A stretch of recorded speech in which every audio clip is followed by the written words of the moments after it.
y entonces nosotros tenemos, con esto ya vamos a tener 3 ambulancias. O sea que en cuanto a los sanitarios hemos apostado y estamos prácticamente en uno de los.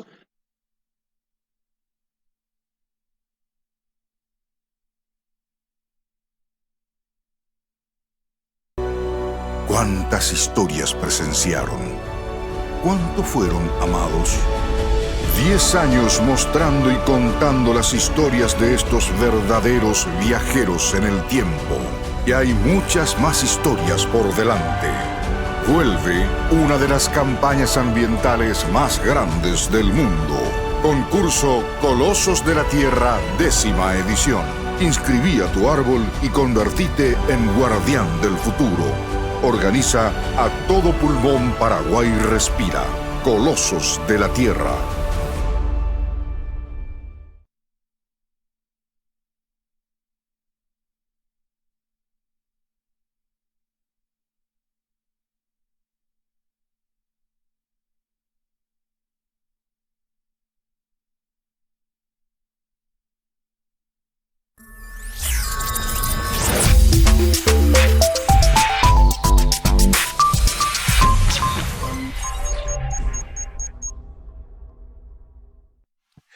Hola, hola, ¿qué tal? ¿Cómo están? Muy buenas tardes. Un gran saludo cordial para toda la teleaudiencia de 5 días. Arrancamos otro programa de Zona Agro en esta fresca tarde ya de jueves 1 de julio. Estamos arrancando un nuevo mes cargado de desafíos en este séptimo mes realmente del año. Una economía que lentamente va recuperándose, una coyuntura sanitaria todavía muy desbordada, digo bien, por lo cual la incertidumbre sigue siendo muy alta. Pero en cuanto a los sectores primarios, secundario y terciario, estamos viendo unos índices de recuperación importantes, si bien no muy pronunciados, paulatinamente van volviendo a los índices o marcadores que se daban antes de la pandemia. En este espacio de Zona Agro, señora y señor, hablamos de algo sumamente relevante, de lo cual conversamos cotidianamente, pero no le damos el énfasis que se merece, y tiene que ver con el aporte de la agricultura familiar a la producción, ese soporte que todavía la agricultura familiar necesita a nivel país y, por qué no, a nivel regional. Para más detalles lo tenemos con nosotros a Raúl Contreras, especialista de la FAO, que nos va a dar un poco de la perspectiva, algunos datos interesantes también de los trabajos que realiza la FAO, no solamente en el Paraguay, sino en la región y en el mundo. Raúl, ¿cómo estás? Muy buenas tardes.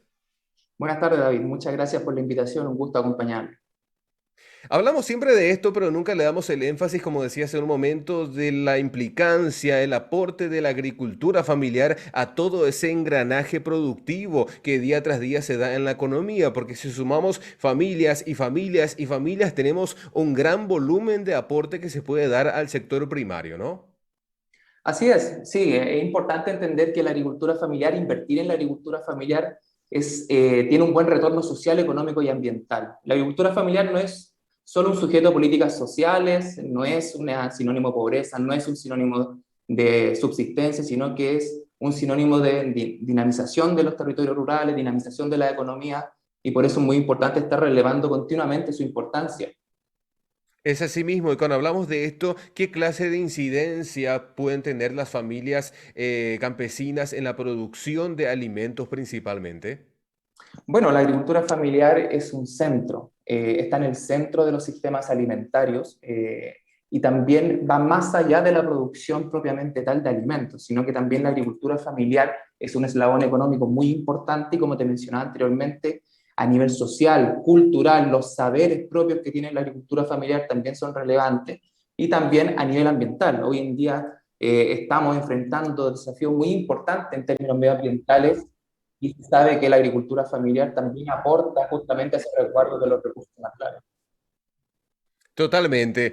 A ver, desde el equipo técnico, si podemos silenciar un poquito la otra pantalla, así no entran otros sonidos, le pedimos ahí al equipo técnico que nos ayude con una manito. Te hago una consulta, Raúl. En cuanto al impacto de la pandemia, un pequeño agricultor se ve mayormente impactado que un gran productor que ya tiene una espalda financiera y quizás puede prever ciertos efectos colaterales que se dan en esta coyuntura actual. Así es, o sea, hemos visto que la agricultura familiar, hay varios elementos acá que son importantes destacar. Primero es la información que nosotros tenemos del sector. Tenemos que trabajar aún más fuerte con los gobiernos en poder tener una mejor y una mayor calidad de la información respecto a quiénes, dónde y cómo se comporta la agricultura familiar. Eso es un primer elemento. Y segundo, efectivamente, el acceso a insumos, el acceso a mercados, se ha visto fuertemente afectado, la mano de obra también se ha visto fuertemente afectada, la capacidad de organización durante la pandemia ha impactado de mayor manera en la agricultura familiar y efectivamente, como tú mencionas, los grandes, los medianos productores tienen ciertos resguardos, cierto capital, tienen un poder de asociación mayor que muchas veces nuestra agricultura familiar y eso justamente ha impactado de mayor manera en este sector. Y mencionabas algo importante, Raúl, de que cuando hablamos de agricultura familiar, no hablamos precisamente de pobreza, sino que hablamos de un núcleo de un núcleo productivo mucho más pequeño que quizás no cuenta con las herramientas que sí tienen los grandes productores, pero precisamente por eso es que el gobierno, ¿por qué no? El sector privado también tiene que hacer énfasis en poder fortalecer mayormente este sector, dotarle de herramientas, capacitación por sobre todas las cosas en esta época nueva que estamos atravesando. Mira, se ha visto en otros países efectivamente cómo el trabajo entre las alianzas público-privado han resultado de buena manera. Las cooperativas juegan, es un eslabón muy importante para poder incluso generar alianzas con el sector empresarial, con la agroindustria, más pura, por decirlo de alguna forma, y eso podría justamente traer, y sin dejar a nadie atrás de los agricultores familiares, llevarlo a mejorar su productividad, mejorar el acceso a los mercados y efectivamente esa organización es un desafío importante porque no se cuenta mayoritariamente esta organización en los diferentes países de la región. Y en cuanto a las cooperativas es interesante porque las familias campesinas, la agricultura familiar es como que generan una independencia económica y esto también es positivo para la economía nacional porque al ser independientes aportan de una forma diferente a todo ese ciclo económico. Así es, así es. Las cooperativas desde la FAO las miramos con mucha atención, estamos tratando de promover justamente su desarrollo, traer experiencias de otros lugares. Sabemos que Paraguay es muy importante justamente en términos de cooperativa, Uruguay, Brasil han sido países que han impulsado fuertemente este sector y llevar a la agricultura familiar a estos mecanismos de organización y asociación puede ser muy relevante para el desarrollo y por supuesto, para el bienestar de las agriculturas familiares. Es así. Raúl, ¿qué sería el diseño de las Naciones Unidas para la agricultura familiar?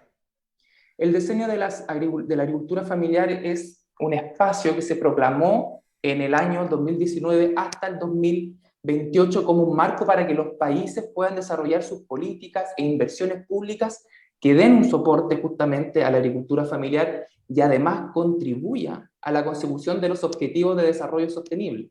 Esto es importante porque vamos a centrar a la agricultura familiar desde una perspectiva más holística e incluyendo el refuerzo de su resiliencia, por ejemplo, para la erradicación de la pobreza rural en todas sus formas y sus dimensiones. Es importante mencionar que esto parte fuertemente desde el año 2014, que fue el Año Internacional de la Agricultura Familiar, y donde las propias organizaciones han llevado adelante esta bandera y han, justo con Naciones Unidas y con otros actores importantes, han podido posicionar en la agenda pública, en el primer nivel, esta problemática, ¿no?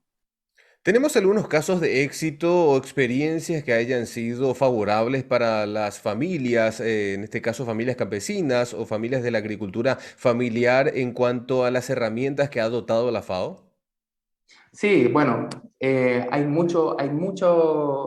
muchos países que han desarrollado buenas experiencias dentro, por supuesto, de sus particularidades.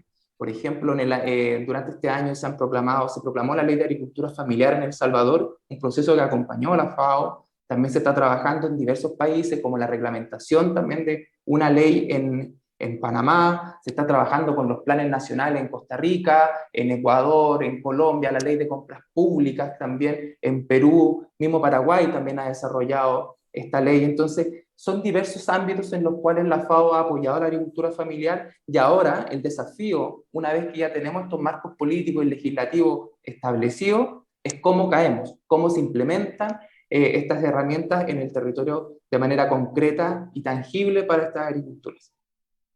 Es así, hemos visto también a lo largo de los años el mayor impacto climatológico en la agricultura familiar, más allá de los grandes productores, y es ahí donde todas estas herramientas de prevención de riesgo climático que está obviamente implementando la FAO a través de diversos programas, dan de qué hablar porque son positivos y esto ayuda a paliar toda la problemática o factores externos que ingresan con las heladas, por ejemplo, que estamos atravesando actualmente aquí en Paraguay. Sí, efectivamente, este es un desafío que cada vez es mayor con respecto al uso, la gestión de los recursos naturales, cómo las agriculturas y los distintos territorios rurales se adaptan a estas nuevas formas climáticas que estamos presentando.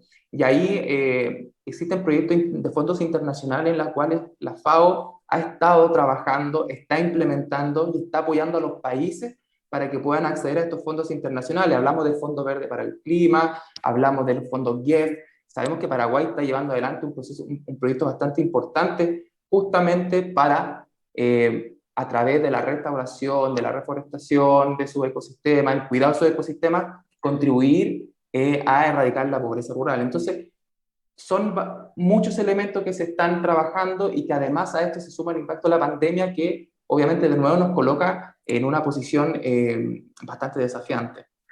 Es así, hay que ir rediseñando constantemente todas las estrategias Así es. porque la coyuntura incierta, la llegada de las vacunas, por ejemplo, el caso particular de lo que es nuestro país, que tiene que redefinir todo lo que sucede en los mercados, sectores que van abriendo, cerrando por esa incertidumbre que se genera, pero por supuesto, a la par de todo esto, transversalmente, hay que apoyar al sector productivo, el sector primario, que es la base, ese soporte y pilar de una economía nacional. Si tenemos que hacer un pantallazo a nivel general, Raúl, ¿la región cómo se encuentra en cuanto a la agricultura familiar? Hay muchos programas, mucha inversión, atención por parte de los diversos gobiernos para fortalecer estas unidades productivas. Sí, o sea, a nivel regional tenemos que entender que la agricultura familiar, 8 de cada 10 explotaciones agropecuarias en la región están en manos de la agricultura familiar. Y hoy en día, como tú comentabas muy bien hace un momento, el decenio te da la oportunidad para poder desarrollar planes de agricultura familiar, fortalecer los marcos legislativos y en ese sentido, hoy en día, por ejemplo, los países están desarrollando 17 países tienen algún tipo de definición de agricultura familiar. ¿De qué nos sirve tener una definición de agricultura familiar? Sirve para establecer registros, para mejorar la institucionalidad, para poder identificar de mejor forma quiénes son las agriculturas familiares. Están trabajando con 16 países que tienen registro de agricultores familiares y no familiares, 15 países que establecen ciertas características operativas, definiendo los principales elementos que definen a la agricultura familiar. Entonces, hay una institucionalidad que está en desarrollo, que el marco del diseño permite promover estas acciones y además, lo cual es muy importante también, hacer un intercambio de experiencias entre países. Eso es muy relevante porque así los pares conocen lo que están haciendo los vecinos y partimos de una base que ya está establecida. Y junto a ello es muy importante incorporar a las organizaciones de agricultores a este desarrollo, a esta identificación, definición y construcción de políticas públicas, porque ¿quién mejor que conozca el sector que los mismos agricultores y agricultoras familiares? Es así, ahí mencionaste algo muy clave, ese intercambio de experiencias, porque si un país lleva bastantes años puliendo un sistema efectivo, ¿por qué no tranquilamente probar ya en otro país en vez de empezar desde cero y perder más tiempo? Porque estamos a contrarreloj para poder llegar a los objetivos de desarrollo sostenible para el 2030. Así es, sobre todo como comentábamos, hoy en día estamos viviendo crisis ambientales, crisis sociales, institucionales, la pandemia nos coloca en una situación muy delicada, entonces mirar a los vecinos e incluso mirar a otras regiones del globo, que es muy importante también traer esas experiencias y eso es justamente nuestra labor como FAO, poder articular esta iniciativa y colocarlas a disposición. Hoy día mismo tuve una reunión con unos colegas del Ministerio con el Instituto Nacional de Estadística de Paraguay, en el cual conversábamos y la importancia de tener información transparente de calidad y colocarla a la disposición de todos los países. Nosotros creemos que la información tiene que ser libre y estratégica y para ello estamos trabajando justamente. Es así, porque en cuanto a estadísticas, estábamos, digo bien, porque hoy ya ha arrancado un trabajo diferente, estábamos muy desfasados, nos manejábamos con datos del año 2012, 2013, siempre un quinquenio atrasados, pero hoy eso está cambiando radicalmente, estamos teniendo información al semestre, información al cuatrimestre, y esto obviamente sirve demasiado para la planificación y para todo lo que sería este delineamiento de estrategias de políticas públicas principalmente. Raúl, finalmente, ¿cómo vemos este cierre de año 2021 desde el área donde estás desempeñándote, el trabajo que venís realizando a nivel regional con los diversos países? ¿Podemos culminar satisfactoriamente este año? Esperamos hacerlo. Sabemos que han sido periodos muy complicados, de mucha demanda, y estamos redoblando los esfuerzos para poder dar una respuesta oportuna y pertinente. Tenemos que ser creativos, tenemos que ser innovadores, pero también considerando, por supuesto, la experiencia propia de las mismas organizaciones. Yo creo que eso es fundamental, en eso estamos trabajando y esperamos poder dar la respuesta a los países que nos están demandando continuamente por estas formas innovadoras, pero prácticas y concretas de herramientas que puedan servir para un desarrollo correcto de las políticas públicas. Es así, la FAO lleva bastante tiempo, particularmente con el Paraguay, trabajando en muchos programas, mucha inversión de por medio que ha servido para que el sector primario, la agricultura familiar y muchos otros sectores también puedan potenciarse, fortalecerse, digo bien, y esto es un indicio de que la economía macroeconómica del país no se ha visto tan perjudicada en el año 2020 gracias al campo, gracias a todo este trabajo que se ha venido realizando durante tanto tiempo y que ha dado sus frutos principalmente en el año 2020. Raúl, por cuestiones de tiempo, lastimosamente, hay muchas preguntas que tengo que dejarlas en el tintero, pero queremos agradecerte por tu tiempo, por este espacio que nos brindaste. Muy amena la charla, conociendo de fondo todo este trabajo que llevan realizando y bueno, como yo siempre digo, esperando conocer la última entrevista. Muchas gracias a usted y aquí estamos a disposición siempre. Excelente, un gran saludo. Que esté muy bien, hasta luego. Bien, de esta forma, señoras, señores, lastimosamente tenemos que llegar al final de este espacio denominado Zona Agro, donde día tras día recogemos un poco de los principales acontecimientos, eventos, hablamos con referentes de primer nivel para todos ustedes que están del otro lado como corresponde, para saber no solamente la realidad del campo, sino por supuesto la afectación y las iniciativas que se llevan en el sector secundario y terciario, porque al fin y al cabo todo hace a la macroeconomía y al bienestar financiero de nuestro país, que es lo más importante. Con esto llegamos al final, tenemos que despedirnos. Será hasta mañana. Gracias por la compañía. Chao, chao.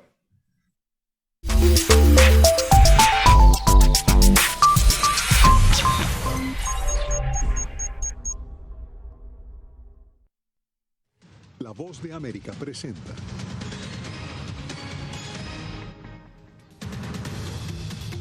Seis días después se mantiene la esperanza de encontrar sobrevivientes entre los escombros en Miami. Además, surge la primera demanda por el colapso del condominio.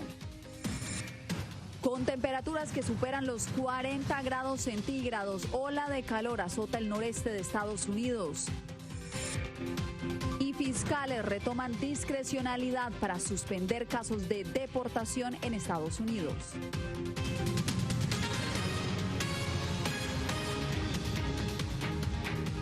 ¿Qué tal? Bienvenidos al Mundo al Día. Soy Yasmín López. 6 días de intensa búsqueda llevan los organismos de rescate en el área de Surfside, Miami, en busca de sobrevivientes. Hasta el momento se cuentan 11 muertos y 150 desaparecidos. Vamos en vivo con José Pernalete, quien nos tiene lo más reciente. José, ¿qué dicen las autoridades sobre la posibilidad de que se encuentren personas con vida después de tantos días? Yasmín, se trata de una esperanza que sigue siendo motivo de movilización de distintas cuadrillas. Son más de 200 hombres que siguen indagando en las profundidades de una gran montaña de escombros. Y de acuerdo a lo que conversamos con Erika Benítez, vocera del Departamento de Bomberos del Condado de Miami-Dade, puede albergar bajo de esa gran montaña de pila de ruinas una especie de bóveda donde puede servir de quizás refugio para algunos sobrevivientes posiblemente. Veamos a continuación sus declaraciones. Eso es muy peligroso y hay mucho riesgo, y ahora tenemos más que 200 personas allí arriba y están usando la maquinaria grande para sacar concreto. Es algo, unimaginable. Ayer alguien tembló. sin herida, pero tembló y bueno, sucede así. Hay todavía cosas arriba del edificio que pueden caer. Esas fueron las declaraciones de la alcaldesa del condado de Miami-Dade, Daniela Levin Cava, sobre la peligrosidad que existe en estas estructuras todavía muy debilitadas. Sin embargo, a continuación, veamos la explicación de la vocera del Departamento de Bomberos del condado de Miami-Dade sobre esa esperanza, sobre esa probabilidad de existencia de vida debajo de esos escombros. Tener en cuenta no solamente es el transcurso de los días que determina si paramos esta fase de búsqueda y rescate y pasamos ya a la recuperación de cadáveres o la identificación de los cuerpos. Son factores el hecho de que tal vez no hemos llegado todavía a áreas o zonas del edificio donde podemos todavía identificar que puede haber la probabilidad de encontrar sobrevivientes. Solamente por el hecho de la forma como está la estructura, sabemos que hay ciertas áreas, unos vacíos o como estilo cavernas que se pueden encontrar todavía en estos espacios muy abajo de los escombros. Entonces, hasta no agotar todas estas probabilidades de encontrar a alguien en vida, no nos vamos a dar por vencidos. Por cierto, representaciones diplomáticas de otras naciones han agradecido la diligencia del Departamento de Estado para facilitar visas humanitarias, así para que lleguen a este lugar familias de posibles víctimas que se encuentren dentro de este lugar afectadas e impactadas por el derrumbe del edificio. Yasmin. Gracias, José. Y a propósito, se espera que este jueves llegue el presidente Biden a Miami. Por supuesto, les estaremos informando. Bien, y con el desplome del edificio también llegaron las acciones legales. Mi colega Alonso Castillo conversó con el abogado de uno de los sobrevivientes que fue el primero en imponer una demanda. Alonso, ¿qué fue lo que te dijo? ¿Qué tal? Muy buenas tardes, Yasmín. Que tiene la certeza que más personas se van a unir a este litigio colectivo para recibir una indemnización correspondiente. También subrayó que en este momento cada vez hay más indicios de presunta responsabilidad de aquellas personas que tenían que velar por la seguridad del edificio. La primera demanda colectiva fue interpuesta por Manuel Dresner, uno de los sobrevivientes. Su abogado, Bradford Son, le dijo a La Voz de América que interpuso la demanda en contra de la Asociación de Condominios Champlain Towers South, pero resaltó que también incluirán a otros presuntos responsables. También presentaremos una serie de demandas por lesiones y fallecimientos en los próximos días. Y anticipo que habrá más demandas para obtener una compensación para quienes han perdido sus hogares y han sufrido pérdidas significativas en sus propiedades. El abogado subrayó la presunta negligencia de la asociación, ya que alega que al no hacerse las reparaciones requeridas no se protegieron ni las vidas y tampoco las viviendas. Más información parece corroborar que incluso más allá de la información que teníamos en el momento de interponer la demanda, a medida que pasa el tiempo, el caso se fortalece. En la demanda se exigen $5 millones, pero explicó que ese monto es el mínimo jurisdiccional para esta clase de litigio colectivo y advirtió que el monto será mucho mayor. Si esta demanda colectiva se certifica y es exitosa, beneficiaría a todos los propietarios de las unidades del edificio, a pesar de que el señor Dresner es la única persona cuyo nombre figura actualmente en nuestra demanda.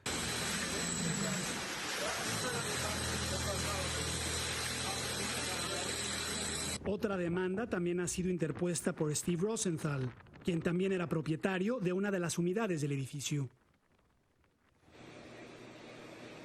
Contactamos a la Asociación de Condominios para conocer su postura al respecto y nos dijeron que no van a comentar sobre un litigio andando y que su enfoque en este momento son los amigos y vecinos que están atravesando por este difícil momento. Por mi parte es todo, regreso con ustedes al estudio. Muy buenas tardes.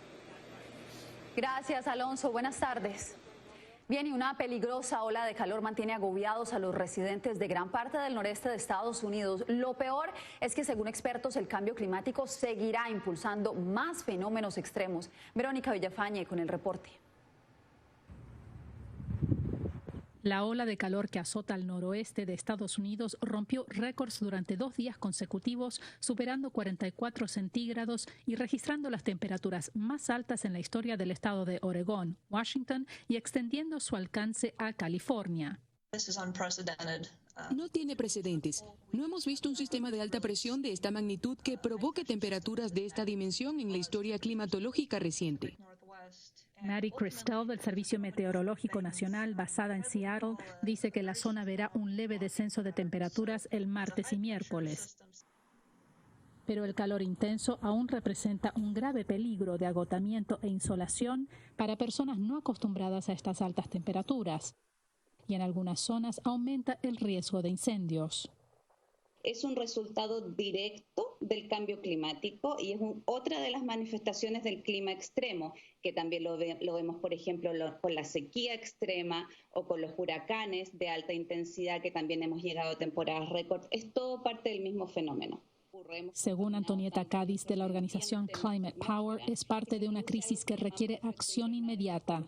Mientras no hagamos algo para mitigar el efecto del cambio climático, entonces vamos a ver este escenario repetido muchísimas veces más. Verónica Villafañe, Voz de América, Los Ángeles. El gobierno del presidente Joe Biden reactivó la discrecionalidad de los fiscales en casos de deportación. Los fiscales ahora tendrán la potestad de definir a quienes se les cancelan sus procesos de deportación y a quienes no. Jaime Moreno está con nosotros para explicarnos de qué se trata. Adelante, Jaime. Hola, Yasmín. Los fiscales de inmigración ya no estarán obligados a deportar a todas las personas simplemente por el hecho de ser indocumentados, al menos las que tienen estos casos de deportación. Ellos van a entrar a evaluar, por ejemplo, cuánto tiempo lleva la persona viviendo en Estados Unidos, cuáles son sus lazos familiares, pero sobre todo y lo más importante, que no tenga ningún récord criminal por ningún delito grave en Estados Unidos. La discrecionalidad es una herramienta que le permite a los fiscales cancelar las deportaciones de algunas personas. Al evaluar los casos de manera individual, el fiscal tendrá la potestad de desestimar un proceso de deportación si considera que existen circunstancias especiales. El fiscal va a tratar de ver el comportamiento de la persona. Esta persona ha sido arrestada, esta persona ha pagado los impuestos, esta persona ha hecho lo que un buen inmigrante hace. ¿Cuánto tiempo lleva acá? ¿Qué familiares tiene aquí? ¿Qué hace para trabajar? Todo eso es importante y yo creo que esos son los factores que van a estudiar antes de decidir si van a cancelar un proceso o no. La discreción fiscal no beneficia a las personas que tienen antecedentes criminales en Estados Unidos. Sus procesos de deportación seguirán el curso normal. Aquellos que tienen condenas de crímenes serios, crímenes en contra de la verdad, por ejemplo, fraude es un crimen en contra de la verdad y eso es algo deportable, serio. Crímenes de violencia, absolutamente, asalto, atento asesinato, tráfico de drogas, todos estos crímenes continúan siendo la prioridad del gobierno para deportación. La discrecionalidad de los fiscales desmonta la política de cero tolerancia a la inmigración irregular adoptada por el gobierno de Donald Trump. De acuerdo con el abogado Joseph Maloof, la medida descongestionará las cortes de inmigración y le permitirá a las autoridades acelerar las deportaciones de personas con un pasado criminal grave. Jaime Moreno, Voz de América, Washington. Esta discreción fiscal es muchísimo más amplia de la discreción fiscal que tenían, por ejemplo, los fiscales de inmigración en la época de la administración Obama. En ese momento se podía suspender de manera temporal, se podían congelar, pero lo que se está planteando desde ahora en adelante es que los fiscales puedan decidir suspender de manera definitiva, cancelar las deportaciones. Jaime, muchas gracias por este reporte. Bien, y ya no es solamente Costa Rica. Guatemala luce cada vez más atractiva para nicaragüenses que buscan resguardarse de la crisis social y política en su país. Eugenia Sagastume nos presenta el panorama. Efectivamente sí, Guatemala se posiciona y está posicionando como un país donde personas pueden solicitar la condición de refugiado. Principalmente para salvadoreños, hondureños y nicaragüenses. Empezaron a aumentar a partir de la crisis política sociopolítica que se dio en Nicaragua a partir de mayo de 2018. El alto comisionado de Naciones Unidas para Refugiados, Filippo Grandi, ha advertido que de agravarse la situación política y social en Nicaragua, será mayor el impacto en los flujos migratorios regionales. En 2017, Guatemala recibió únicamente 7 solicitudes de refugio de nicaragüenses, una cantidad que empezó a aumentar el año siguiente y que solamente en este año suman ya 131. Para la representante de ACNUR, Guatemala es una buena opción para los solicitantes de países vecinos. Cuando hablo con las personas ahí, los refugiados, lo que ellos y ellas me dicen es que aquí encuentro paz. Aquí en Guatemala puedo rehacer mi vida. Los motivos para abandonar sus países son similares en la región. Después de un año de encerramiento, muchos de ellos perdieron sus medios de vida. Y este idiota le hizo aún peor el asunto de violencia que sigue siendo muy presente en muchos países en Centroamérica. Eugenia Sagastume, Voz de América, Guatemala. En breve, la estrategia de la Casa Blanca frente a las detenciones de líderes opositores en Nicaragua. Ya volvemos.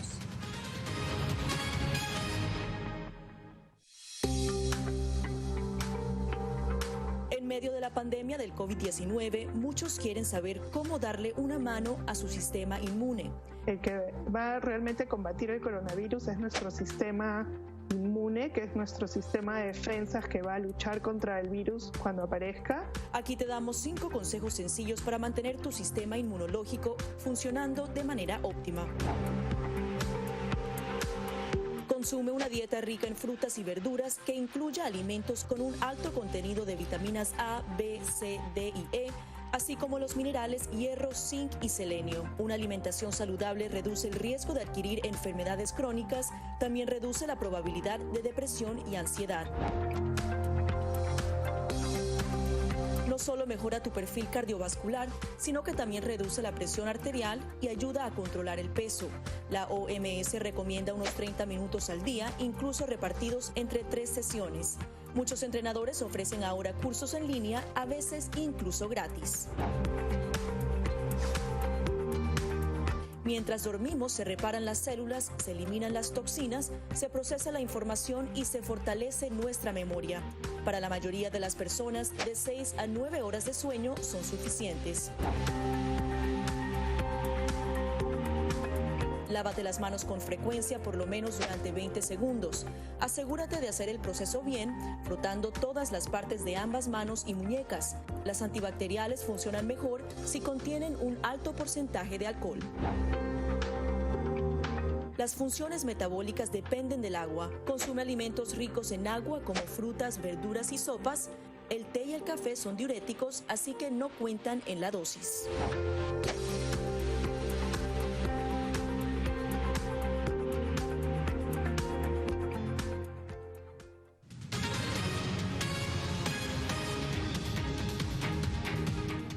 Estados Unidos evalúa acciones de impacto para hacer que el gobierno de Daniel Ortega cambie su conducta. Así lo aseguró a La Voz de América el principal asesor de la Casa Blanca para la región. Jorge Agobián nos da los detalles.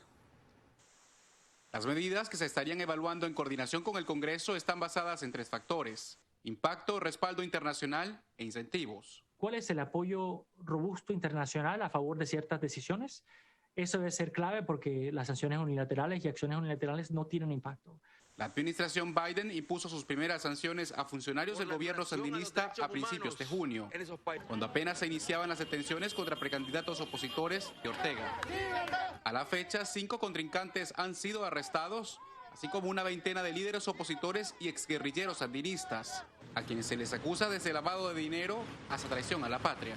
Aquí lo más importante no es el error que a veces cometemos de interpretar las sanciones como la estrategia, sino que tener una estrategia que tenga a sanciones como una opción en su ejecución. La visión de la administración demócrata contrasta con la denominada política de máxima presión del expresidente Donald Trump, que sancionó a al menos 24 funcionarios nicaragüenses, entre ellos la pareja Ortega Murillo. En el Congreso, una comisión bipartidista ha solicitado a la Casa Blanca la imposición de sanciones unilaterales contra individuos y sectores de la economía, contempladas en la ley NICA Act. Y por lo tanto la importancia de sancionar, de presionar al régimen y ayudar a la oposición dentro del país. Desde Managua, Ortega considera las acciones de Washington como una práctica injerencista y cataloga los llamados internacionales como un absurdo. Jorge Agobián, Voz de América, Washington. Un SOS lanzó el único partido de oposición que queda en Nicaragua. Aseguran que se encuentran en bancarrota para hacer campaña. El llamado llega cuando faltan menos de 5 meses para las elecciones presidenciales. Donaldo Hernández nos tiene el informe. El Partido Ciudadanos por la Libertad expresó que a menos de 5 meses de las elecciones generales, los bancos del país no le otorgan préstamo alguno para empezar la campaña política. Algunos disidentes creen que el sistema financiero privado teme ser víctima de represalias. Y por lo tanto esto es parte de la represión que estamos viviendo en el país, el ahogo financiero para que no podamos participar. Recientemente, el gerente general del Banco de la Producción, Luis Rivas, fue arrestado por el supuesto delito de traición a la patria. Además de Rivas, también fue apresado por el mismo delito Pedro Joaquín Chamorro, fundador del partido Ciudadanos por la Libertad, que expresó su intención de optar a la presidencia. Él podría haber sido un candidato de primera. El presidente Daniel Ortega negó en cadena nacional que los juicios contra más de 20 opositores sean por razones políticas. No estamos juzgando candidatos. Aquí se está juzgando a criminales que han atentado contra el país. Dirigentes de otras organizaciones de la oposición que quedaron sin partido político han sentado su postura sobre el partido Ciudadanos por la Libertad. El dilema real que tiene este partido es si se presta a esa farsa electoral que Daniel Ortega quiere hacer el 7 de noviembre o no. Sin embargo, la dirigencia de la agrupación política afirma que continuará en la contienda mientras no sea inhabilitado. Donaldo Hernández, Voz de América, Managua. Especialistas venezolanos se muestran escépticos frente a la puesta en marcha de una comisión especial encargada de llevar adelante una supuesta revolución judicial. Desde Caracas, Álvaro Algarra nos amplía la información. En una sesión del Consejo de Estado, el presidente venezolano encargó recientemente a su esposa Cilia Flores y al considerado como número 2 del chavismo, el diputado Diosdado Cabello, emprender una revolución profunda y acelerada del sistema judicial. Y podemos hacerlo, debemos hacerlo. Así que puede ser profunda, muy profunda va a ser y acelerada además. El abogado penalista Joel García, defensor de varios de los denominados presos políticos en la nación, duda que esta medida solucione el problema de fondo del sistema de justicia en el país. Es para hacer ver de que en Venezuela hay intenciones de hacer justicia y de perseguir, investigar y sancionar a todos los que cometieron crímenes de lesa humanidad. Precisamente en esos tribunales, esos jueces han sido copartícipes de estas violaciones a los delitos de lesa humanidad. El integrante de la organización denominada Mesa Social de Caracas, Adnan El Asmar, consideró como insólita la puesta en marcha de esa medida. Que está requerido por la justicia internacional, acusado por narcotráfico. ¿Qué justicia puede haber en el país? Es una decepción total para la comunidad venezolana, comunidad caraqueña. Los especialistas coinciden en que una de las principales fallas del Poder Judicial es que, aunque la Constitución establece que la carrera judicial debe hacerse a través de concursos de oposición públicos, actualmente más del 85% de los jueces ocupan cargos de carácter provisional. Álvaro Algarra, Voz América, Caracas. Miles de hondureños se verán beneficiados con las vacunas donadas por Estados Unidos. Al volver los detalles.